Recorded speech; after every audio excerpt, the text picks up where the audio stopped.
Alright, let's see, what do we, Alright, how you doing there, friends? Welcome back to Babylon Talmud. Today we're studying Daf Chof Daled, Daf 24 of Masechta Kiddushin, friends. Yo, friends, apologies for yesterday. I think my brain just friggin' said, the brain says no. I think that's what happened yesterday. My brain just stopped working. It said, you gotta go to sleep. So, we got a little bit of work to do on Daf Chof Gimel and Beis. I was hoping to do a whole bunch of Daf Chof Daled and Alf already today, but the brain just said it wasn't going to have it. So we're going to have to do about half of Daf Chof Gimel and Beis today, and then Chof Daled, not so bad, but also it shouldn't be too difficult. Anyways, Chevra, we're going to jump in. I haven't listened to yesterday's Daf yet, so I'll get there. I hope it makes sense. Let's go weiter. So we're on Daf Chof Gimel and Beis at the two dots, about halfway through the Amud. So uvilvachi akesef mishal acherim. So the Chachamim had said, already thinking about yesterday's Daf, I can imagine why my brain may have turned off between the lack of sleep and trying to remember who says what, because it's kind of very technical. So the rabbis had said that when it comes to the money can be given to the Eved himself. The money can be given to the Eved himself, in order to give to the Adon to redeem himself and to get his freedom. Excuse me, I'm going to clean my glasses. Okay, that's better. So now, okay, fine. So Reb Meir had said that the money by no means can go to the Eved, because Masha Kona Eved, Kona Rabo, and therefore it would already belong to the master, and the Eved isn't giving anything to the Adon. But the Chacham say that you can give the money, that the other people can give the money to the Eved, and then the Eved will give it to the Adon and acquire his freedom. So now, name a Balka Miflage. So the Gemara suggests that let's say that the machlokas between Reb Meir and the Chacham is the Reb Meir Savar that says Reb Meir ein kinyan le'eved below Rabo, that there's no such thing as an Eved being kona anything without it memele belonging to the Adon. Ve'ein kinyan le'isha below Baila, and similarly, there's no such thing as a wife who acquires anything without it memele going to the husband. V'Rabbanan Savar, whereas the rabbis told yesh kinyan le'eved below Rabo, that an Eved can acquire something without it memele going to the Adon. V'yesh kinyan le'isha below Baila, and a wife can acquire epis without it memele going to the husband. So therefore, the Chacham say that look, the Eved can acquire the money and use that money to get his freedom. So now, Omar Rabba, Omar Rav Sheshes, the Chuliyama ein kinyan le'eved below Rabba, vein kinyan le'isha below Baila. So Rabba Omar Rav Sheshes shoots that down and says no. Everybody agrees. Rav Meir, the Chacham, everybody agrees. Ein kinyan le'eved below Rabba, ve'ein kinyan le'isha below Baila. An Eved cannot acquire epis without it memele going to the Adon, and a wife cannot acquire epis without it memele going to the husband. But here, what are we talking about? The akne le acher mana, that somebody else gave money to the Eved, the Omar le, and he says when giving the money, al menas she'ein l'rabcha reshuzbo, that I'm giving you this money under the condition that it's yours alone, and the Adon has no right to it. It is strictly your money, and therefore, so let's see. So Reb Meir says, Ki Amar le Kni, that when this other fellow says to the Eved, here, acquire this money, Kani Eved v'Kani Rabbe. Well, when the Eved acquired it, so did his Adon, and it belongs to the Adon, and therefore the Eved can't be poda himself with it. And when this other person says, well, so I'm only giving it to you under the condition that it belongs to you and not your Adon, it's irrelevant. He can't make such a stipulation. Memele, when he was makneh the money to the Eved, and the Eved acquired the money, memele, it goes to the Adon. V'Rabbanan Savar, whereas the rabbis hold, Kevan to Omerle, Amanas, Ahanile Tanoi, that, but once he says,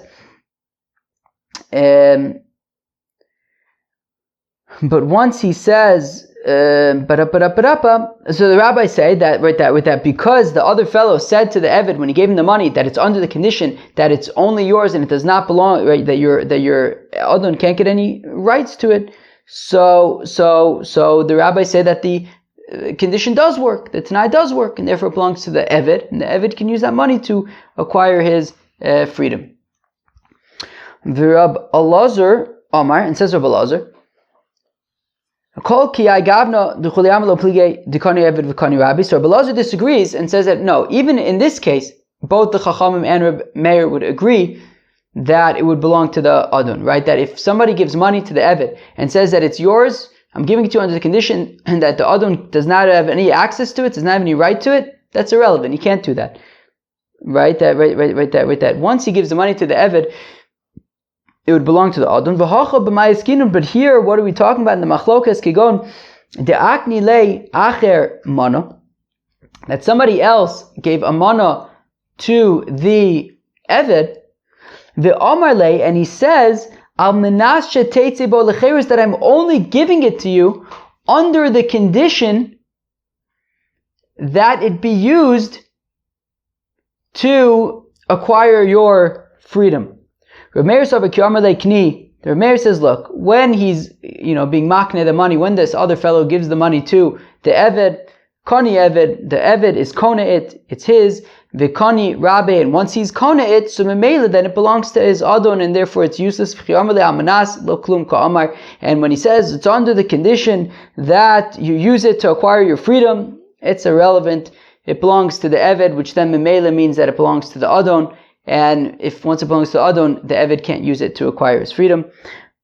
But the rabbis disagree and say, L'didei nami hu lo, L'didei nami ha lo ka makni lei. Tehalo amar lei ela amnashe teitzi bo lecheres. So the Chacham say that actually, in this case it does work, because since the other people are giving the money to the Eved and saying, it's only yours so that it can be used to acquire your freedom, right? Meaning, and if it's not used to acquire your freedom, it's not yours. So meaning, in the previous case where it says, I'm giving you this money, and it's your money, under the condition that your Adon has no access to it. So, Reb Elazar argues, everyone agrees that he can't do that. He's giving him once he gives him the money, it belongs to the Adon. You can't just say, under the condition that the Adon doesn't have access to it. The Adon's going to have access to it. But, says Reb Elazar, if the condition is, I'm not even giving it to you, right? He's saying to the Eved, I'm not giving it to you. I'm giving it to you only if you use it to acquire your freedom. So in that case, he's not actually just like acquiring the money stam, because that wouldn't be enough, because he technically only acquires it when it's being used to acquire his freedom, at which point he's free, according to the Chachamim. So therefore, Reb Elazar explains that that's the machlokas, whereas Reb Meir says no, it doesn't work like that. That if the Eved is going to be kona the money, so Memela belongs to the Adon, according to Reb Meir. Fine. Now, Givaldig. Excuse me, just babble yawned on camera. Did you even realize I was babble yawning, or because I was singing I distracted you and you didn't realize? I wonder. Okay, now I went over this stuff on the plane, I think. Yeah, that's not a fun way to learn a daf, review a daf. Planes are not, it depends on the matzav. Let's go weiter. Okay, so now, so now, let's ask the kasha. What's the kasha? The Tanis, we learn in the Brisa. Ein isha poda meiser sheni below chomesh. Reb Shimon, there's some sunflower people outside.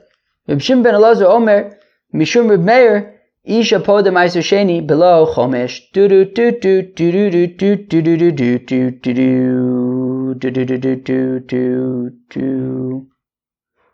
Oh. What this is talking about? This is talking about Meiser Sheni, right? So, of course, we know all about Meiser Sheni. You have the field, you separate Truma, 2%. Meiser Rishon, another 10%. Meiser Sheni is another 10%, which is separated on years 1, 2, 4, and 5. Great, you all knew that. Now, once you separate Meiser Sheni, you schlep it to Yerushalayim and you eat it Darton. Now, if you don't want to schlep it to Yerushalayim, you could transfer the value of the Meiser Sheni onto money, and then bring that money to Yerushalayim and spend it on. Go to Shuk Machne Yehuda, buy a few things over there. So now, when you are poda Meiser Sheni and convert the value of the Meiser Sheni to money, you have to add a fifth. You have to add a chomesh. Now, if you don't want to add a chomesh, what you can do is you can have somebody else be poda it for you. If somebody else is poda your Meiser Sheni, they don't need to add the chomesh. So the shaila is, what if a fellow's wife is poda his Meiser Sheni? Does she need to add the chomesh or not? So let's read that again. The Tanya is learning the price. Ein isha poda Meiser Sheni below chomesh. Tanakama says it's not going to work. It's not going to work. That if a wife is being poda her husband's Meiser Sheni, she's going to have to add the fifth. Reb Shimon ben Elazar Omer Mishum Reb Meir. However, Reb Shimon ben Elazar says in the name of Reb Meir, isha poda Meiser Sheni below chomesh. Whereas Reb Shimon ben Elazar says in the name of Reb Meir that a woman can be poda Meiser Sheni without having to add a chomesh. So we basically have machlokus between the Chachamim and Reb Meir whether or not a wife would have to add a chomesh when being poda her husband's Meiser Sheni. Hey Chidami, now what's the mitzias?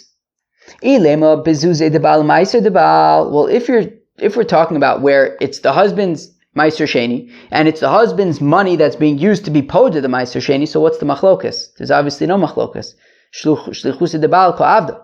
She's acting as the messenger of the husband. Of course, she's going to have to add a chomesh. Ve'ela bezuze dida Meiser Sheni u'Meiser didei. Okay, maybe it's talking about where it's his Meiser Sheni, but it's her money.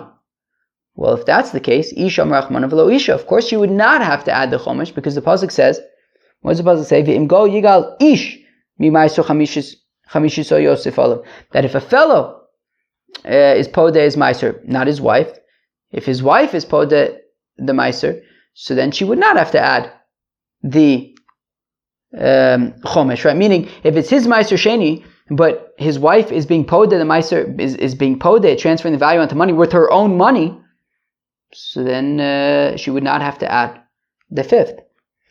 So, and everyone would agree to that. So, Ella lav ki agavna, rather, it must be talking about the following case. De akne lo acher mino, mono, that somebody else was makne money to the wife, ve'omar lo, and says, al menash tifti bo es ha-meiser. So rather it must be talking about that somebody else gave money to the wife, saying that I'm giving it to you only so that you can be poda this meiser. And we seem to be saying the opposite, right? According to Rabbi Elazar, he had said that in our Mishnah, we're talking about the machlokas in our Mishnah by the Eved, right, being poda himself. Reb Meir says, no, the money cannot go to the Eved, because Memela then, even if you give it to the Eved and says under the condition that it be used to buy your freedom, it doesn't matter, it's going to belong to the Eved. Whereas the Chachamim say that no, it can go to him, and it can be his money, and he can use it to be poda himself. Over here we seem to be saying fakir, right? Reb Meir is saying that she would not have to pay the fifth. Now, if she would not have to pay the fifth, that means that it's hers. That means that when somebody gives the wife the money, it says, here's this money, I want you to use it to be poda the Meiser Sheni. Reb Meir is saying that it's hers. And because it's hers, she would not have to pay the fifth. The Chachamim must be saying that, no, even if here's the money under the condition that you use it to be poda the Meiser Sheni, it still belongs to the husband, and therefore she's basically his messenger, and she has to add the fifth. So basically, with the same condition, when it comes to the Eved, Reb Meir is saying one thing, and the Chachamim are saying the other thing. And when it comes to the Meiser Sheni, and somebody gives the money to the wife under the condition that it be used to be poda the Meiser Sheni, it seems like Reb Meir's and the Chachamim's opinions are swapped.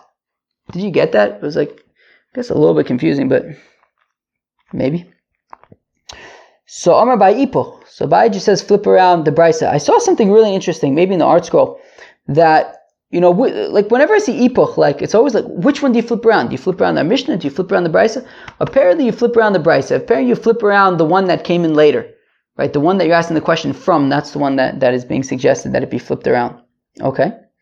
Rav Amar lo lo tipuch. Rava says, no, really don't flip anything around. I'll explain everything, says Rava. This is an under azach. You know what kind of Meiser Sheni this is talking about? This is talking about Meiser Sheni that the wife inherited because her father passed away. Her father passed away, he had separated some Meiser Sheni. She now inherited that Meiser Sheni. And now she's being posed to the Meiser Sheni with the money of the husband. And the shaila is, who does this Meiser Sheni that she inherited, who does it belong to? Okay, Rav Meir the time, Rav Meir is according to his opinion, the Amar Meiser Mamun Kodeshu, Velo Kani Lebal. According to Rav Meir, the Meiser Sheni belongs to the Eibishter, not to her husband, and she's now being posed that the Meiser Sheni, she's not going to have to add a Chomish. Rabbanan the time Mamun Hedjitu, whereas the rabbis say no, that the Meiser is the Mamun Hedjit, it's just regular Mamonis, and if it's Be'etzem Melug, so then v'kani lebal, well then the husband has access to them.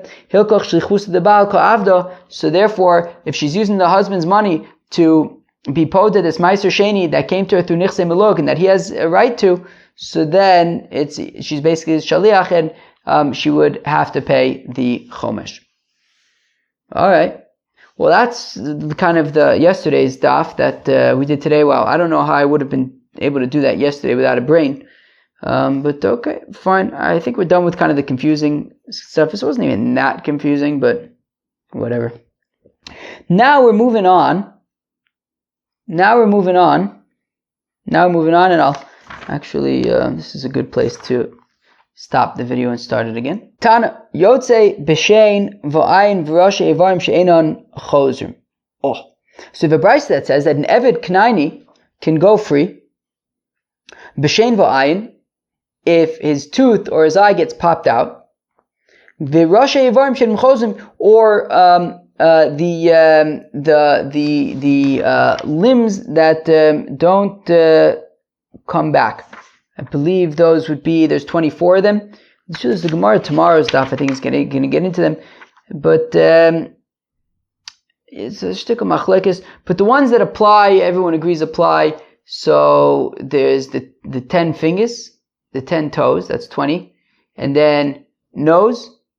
Well, I guess this wouldn't apply to everybody. It would only okay, one second. So the nose and then the ears. So that's 23. Now for boys, there would be the penis, and for the girls, there would be the 2 breasts. Well, yeah, unless they just want to count like breasts as like a thing, in which case it would be both, I guess, 24 for both the boys and the girls, respectively. Akoponim. So, Tana, Yotze B'Shein V'Ayin. So an Eved Knani goes free if his eye or his teeth get popped out. V'Roshe Evarim She'enon Chozrin, or these other kind of limb endings that don't come back. For example, if you pop off his finger. Bishlama Shein V'Ayin. So I understand where we get teeth and eyes from. Ksivin. Poshet says in the psukim, right? The psukim that talk about if he knocks out the tooth or if he knocks out the eye. Eloroshe Evarim Minalim. But how do I know these other limbs? Dumya Deshain. Well, they're similar to teeth. V'ayin, and eyes. Mashin v'ayin, mumin shebegalivin and chozrin. Just like a tooth and an eye are mums that are revealed. You could see people's teeth. You could see people's eyes. And they get popped out, vein and chozrin, and they don't come back. Avkol mumin shebegalivin. So similarly, all revealed mums, ve'en and chozrin, that don't come back. For example, if you pop off a finger, that's a visible thing, and it doesn't come back. So,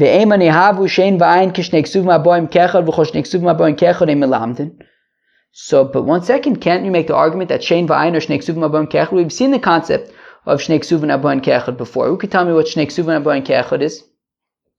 Shnei ksuvin habayin ke'echad means, Rashi actually says it beautifully, as kedarka b'kodesh, as Rashi does. Right? If you look 2 lines from the bottom of Rashi, Ein melamdin midlo ksiv echad v'nigmar kulu minei. You can never get over Rashi. I mean, you can learn Rashi your whole life and never be amazed by how eloquently and succinctly Rashi says something so gorgeously. But anyways, meaning, so the concept of Shnei ksuvin habayin ke'echad is that if the Torah wanted us to have one source for something from which we learn out globally, so just write it in one place. From the fact that it didn't just write it in one place and say, go learn from here, but instead it writes it in 2 places, it must be specific to just those 2 places and nowhere else. So why don't we make that argument here? That Shein and Ayin are, if the Torah wanted to learn that just anything that is revealed and doesn't come back, so just say teeth, say eyes. From the fact that we have tooth and eye, might that mean that it's only teeth and eyes and nothing else? 1 second, is there power washing going on outside? Hopefully not. They love to power wash around here. Alright. So now, where are we? Okay, fine. So why don't we say Shnei ksuvin habayin ke'echad? So tzricha. So no, it's not Shnei ksuvin habayin ke'echad. Shnei ksuvin habayin ke'echad would mean that if there's no reason why it had to list both of these examples, that if it could have listed 1 but it listed 2, okay, so you can make an argument why did it list 2, it must be only those 2, nothing else. But here there's a reason why it had to mention these 2, and that is because of Rachmana Shein, if the Torah would have only said teeth, Hava Mina, Afilu Shein Dechalav, I may have thought even baby teeth, right? If you have an Eved who's a Kohen, and you knock out the baby tooth, so maybe the Kohen goes free because he knocked out a baby tooth. Therefore we have an eye an eye is a permanent thing. We're talking about permanent teeth, not baby teeth. Because of Achmana Ayin, now if we would only have eyes, have amino my ayin shenivra imo, so I might think that well, an eye is something that you're born with. Av kol shenivra imo. So therefore, you only go free if there are things that you are born with. So aval shein lo, but not an eye. Tzricha, therefore we need it to say but not a tooth. Therefore we need to say tooth as well, right? So if we would only have teeth without eyes, so I would think even baby teeth. So therefore it says eyes because eye is something permanent. If we would only have eyes which are permanent, I might think but eye is also something that you're born with. What about adult teeth? You're not born with your adult teeth. So maybe if you knock out a tooth, you would not go free. So therefore we need both shein and ayin. Okay. Ve'ema kiyake klal. But now affect the Gemara. 1 second. How about this? I'll make the following argument. Kiyake klal. The pasuk says that if an adon hits shein v'ayin prat, and tooth and eye are a prat, a specific. So klal ufrat ein b'chlal elamash b'frat. So if you have a general rule followed by a specific rule, no, we know what this means. It means that the specific rule is limiting the general rule to be only the specific. So meaning initially it says kiyake, which is general, so it sounds like any kind of a hit. But then when it says shein v'ayin, that should mean that we're limiting it only to shein v'ayin and nothing else. Right? So klal ufrat ein b'chlal elamash b'frat. Shein v'ayin in midi achrina lo. Only tooth and eye, nothing else. So and for the Gemara, no. Lachavshi yishalchenu chazer v'chala. No, when it says lachavshi yishalchenu, that is a second general rule. Klal ufrat uchlal, and now therefore it's not a klal ufrat, it's a klal ufrat uchlal. Yatadon elo ke'ein haprat. And a klal ufrat uchlal, the way that works is that what we're saying is that we're including anything similar to the specific. Ma'aprat meforish mumin shebegali v'enim chozim. Now, just like the prat, shein v'ayin are things that are revealed and do not come back. So af kol mumin shebegali v'enim chozim, also all mums that are revealed and do not return, like popping off a finger. I ma'aprat meforish mumin shebegali uvato mimalachto v'eino chozer. But now the Gemara says, well, if we want to get specific in our descriptions, an eye and a tooth, not only are they revealed, and not only do they not come back, but additionally, they have a function. A tooth is used to eat, an eye is used to see. So yes, if you pop out a tooth or an eye, so yeah, it won't come back. Yeah, it was something that's revealed. And also it was something that had a function, and of course you can no longer use it for that function anymore. So I must also say then that, mums that an Eved goes free for are mums that are not just revealed and not just don't come back, but also had a function. But why do we learn in a brayso if he yanks on the Eved's beard and then messes up his jaw and his jaw is not usable, the Eved goes free. But why would he go free? Okay, it's a shame that he lost his jaw, but in sort of the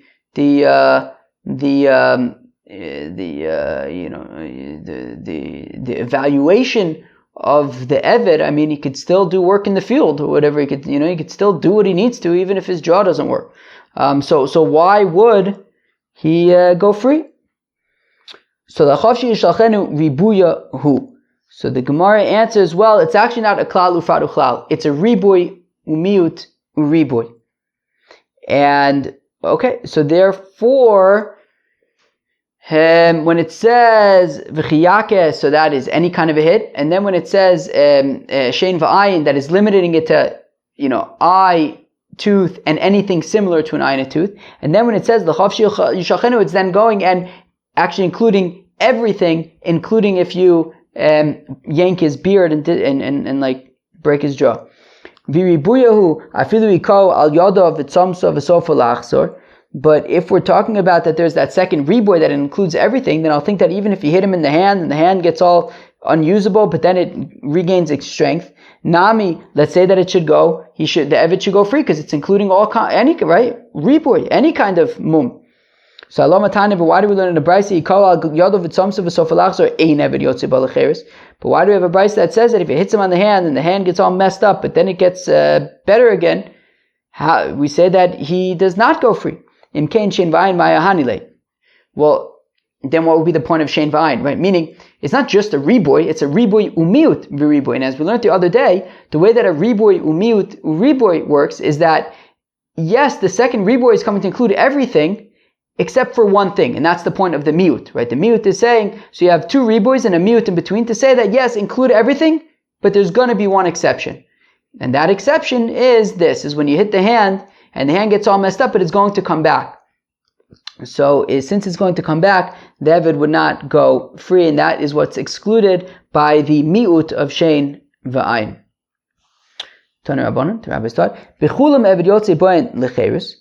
That by any of these limbs, if they get popped off, so then the Eved goes free. V'tzarich get shichur divrei Reb Shimon. Reb Shimon says, but he would still, the Adon would still be required to write a get shichur. So the Eved goes free, but he still needs to get shichur in order to now be able to marry a Jewish girl. Reb Meir Omer says, Reb Meir, Eino tzarich, you actually don't need to get shichur. He just goes free. Reb Eliezer Omer tzarich, Reb Eliezer says you need to get shichur. Reb Tarfon Omer Eino tzarich, Tarfon says you don't need to get shichur. Reb Akiva Omer tzarich, Reb Akiva says you need to get shichur. Hamachrim lifnei chachamim, and those who would, make the judgments and arguments in front of the rabbis, they say, Nirin divrei Reb Tarfon b'shein v'ayin. I understand Reb Tarfon's opinion that there is no need for a shtar shichur when it comes to shein v'ayin shetorah zachsa lo, that the Torah specifically says that shein and ayin in Eved goes free, so you would not need to get shichur there. V'divrei Rabbi Akiva, and Rabbi Akiva who says that you would need to get shichur b'sharei varim, that would be by the other limbs. However, knas chachamim, since it's just a fine for the chachamim, from the chachamim that the Eved goes free by these other limbs. Knas, what do you mean it's a fine? Kroi kodashin, we learned it out from Psukim, right? Shein v'ayin, we compare that the klal faruchlal, whatever, we learn it out from Psukim, that it's referring to other limbs. What do you mean? It's such as a knas chachamim. So Eloholu medrash chachamim. Well, since it's a medrash chachamim, it's not written explicitly, so you still need to get shichur. Okay. My time with the Reb Shimon. How come Reb Shimon says that you need to get shichur? Yolif shiluach meisha, because he learns out a gzera shava of shiluach, and it says right.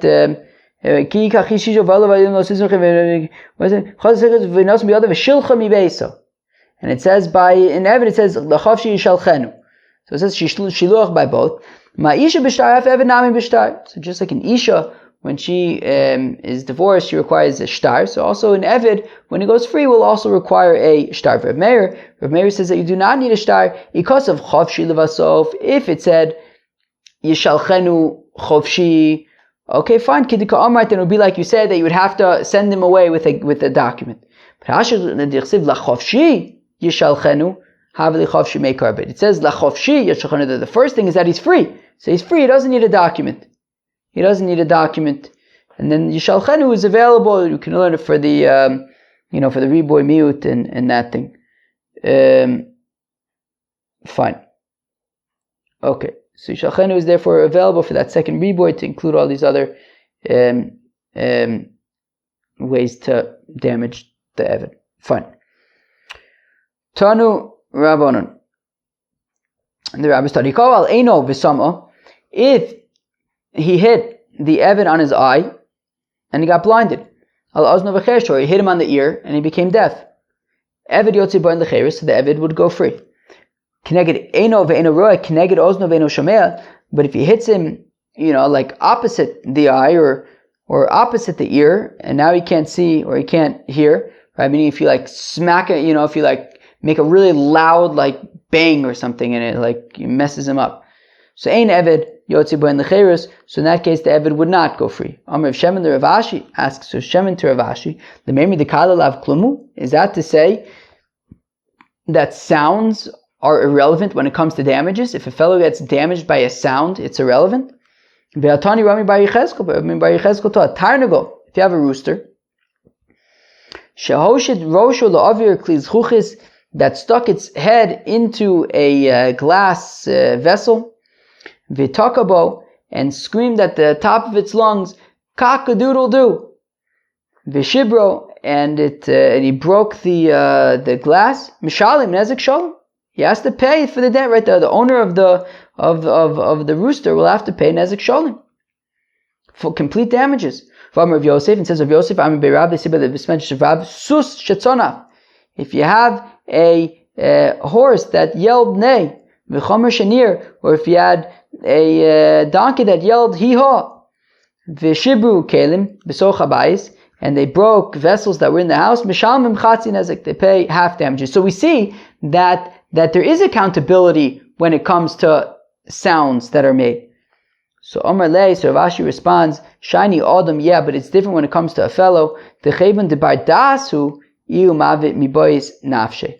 That, when it comes to so meaning when it comes to sounds that are breaking vessels, okay, so you'll be chayiv. But when it comes to sounds that are breaking people, that are breaking humans, then you'd be potter because the argument is that a human has some of his own knowledge gets involved there. He ends up kind of like freaking himself out to an extent. He hears the sound and then he gets all nervous, and that kind of plays an effect on his state. As opposed to an animal, I guess it's just like more reactionary. All right, if we were talking about an animal who ultimately broke like a glass container.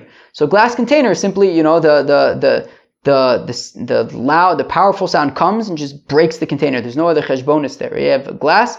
If the sound is loud enough, it'll break it. But by the human, I guess there's actual intellect, and it could be actually, the way that the brain is like receiving the sound, then kind of freaks him out and causes, it causes some other thing that messes him up or something. It's more subjective, I guess, when it comes to human beings.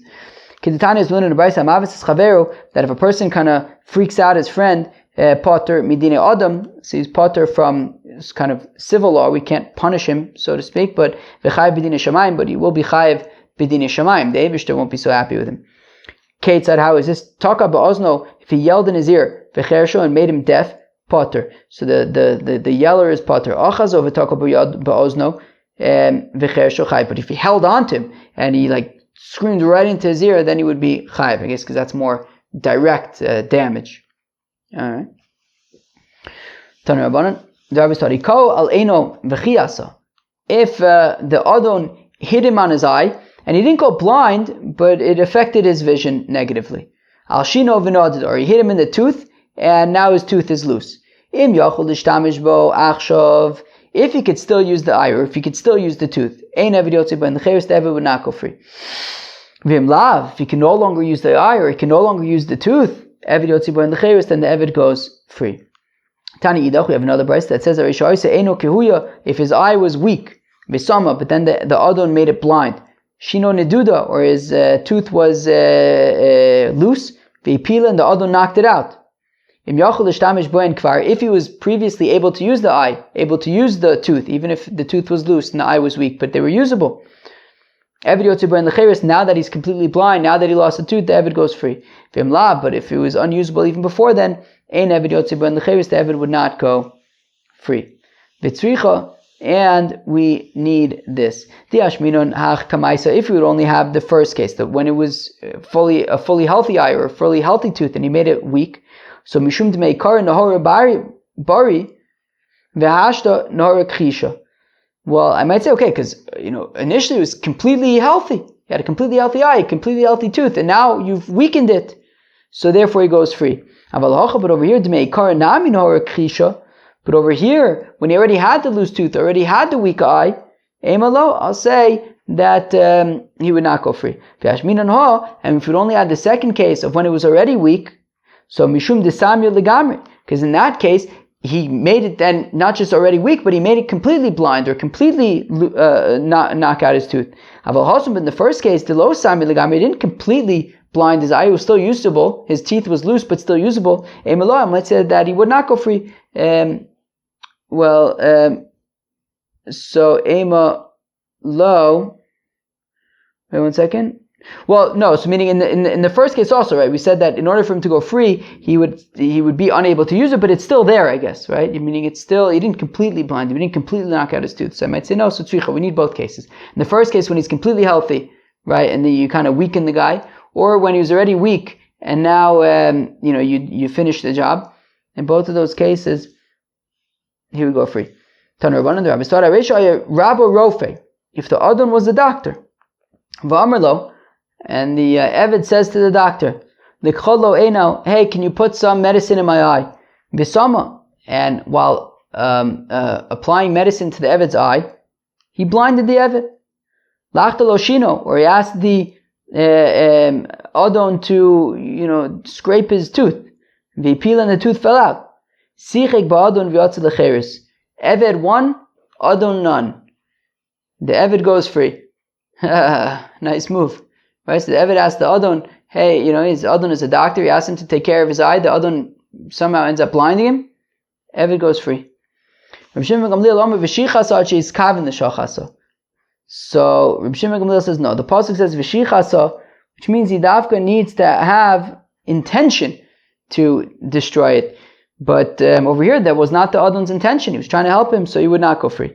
According to Tanakama, who says that he would go free, what do they do with v'shichasa? So that would be they use it for the following price.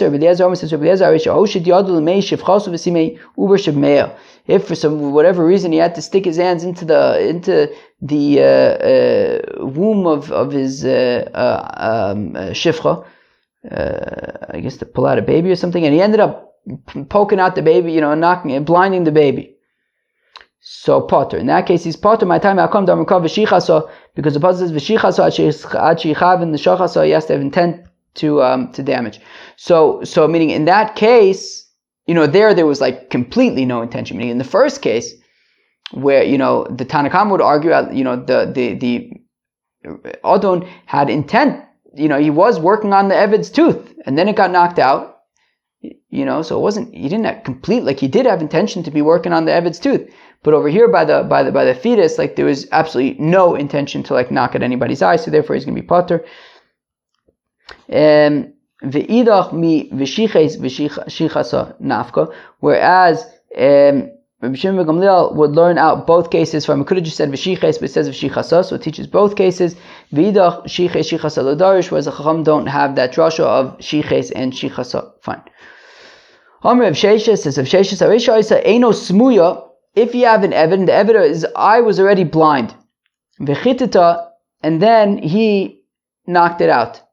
Eved yotzei boen lecheres, the Eved would go free. My time muchusar evru, because he knocked out his limb. Right, he's now missing a limb. Sure, he had this eye, it was unusable, it was blind, but at least, it was physically there, and now you knocked it out, so he goes free. V'tanatuna, we have a supporting Mishnah, Tamas v'zachus b'beim v'tamas v'zachus b'ofris, that when it comes to an animal, it has to be male. This was talking about certain korbanos. Right? So Rashi says by all the korbanos, you can have an animal that is male, and it can't be any mums. Vein tamas v'zachus b'ofris, but that's not a requirement when it comes to birds.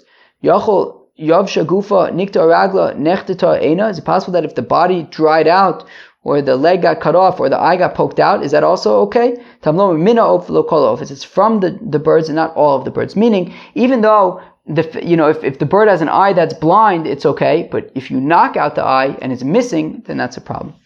If you had an extra finger, and now the adon popped it off, the Eved goes free, right? So even though it was an extra finger, it was a sixth finger, you didn't need it. Everybody else is 5, and he popped off the sixth one, he still goes free.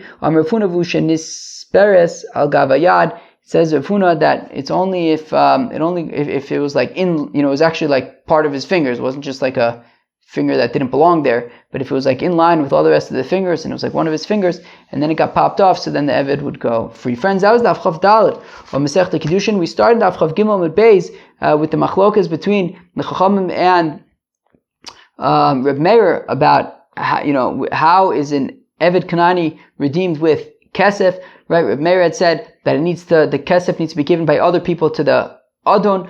The Chacham say it could even be given to the Eved himself. We tried to understand how that could be. We thought that maybe Chacham say that an Eved could be kona something without his adon. We then said no, it's talking about I think it was Rabbah had suggested that it's talking about where Rabbah said in the name of Sheshes that it's talking about where the money was given with the under the condition that it doesn't belong to the adon, it belongs to the Eved. Rabbi Elazar disagreed and said no, it's talking about where the money is given with the intention that it can only be used to acquire his freedom. Then we talked about how an Eved goes free when it comes to Shein Ve'ayin, and if his tooth or his eye gets popped out. And then we also said there are 24 similar sort of things that if they get popped out, then he'll also go free. Talked about it, klal u'faru klal, riboy miut riboy. Friends, that was Daf Chav Dalet of Masechta Tana Kiddushin. Hope you enjoy. Peace out.